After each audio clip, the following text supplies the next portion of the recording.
But what think ye?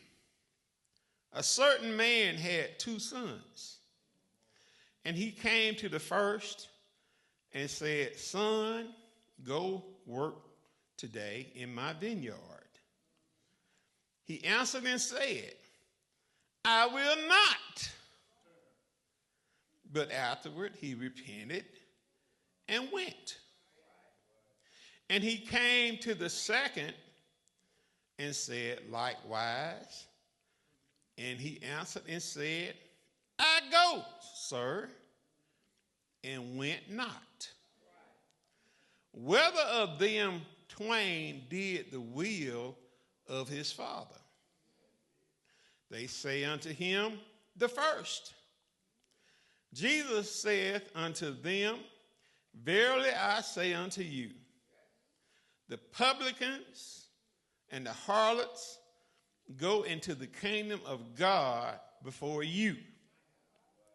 For John came unto you in the way of righteousness, and ye believed him not. But the publicans and the harlots believed him.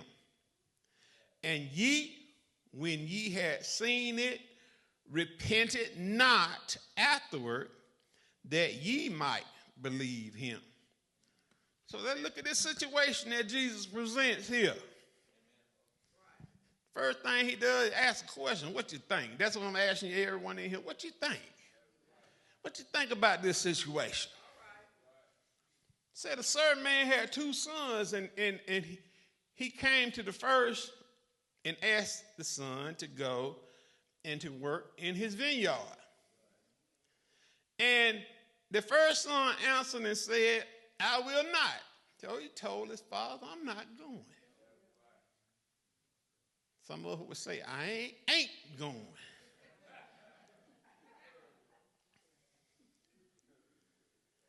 But afterwards he repented. Now it doesn't say that he came back to his father and told him, I changed my mind, I'm going to go. But his actions were that he went into the field and worked in the vineyard. Like I said, not what you say,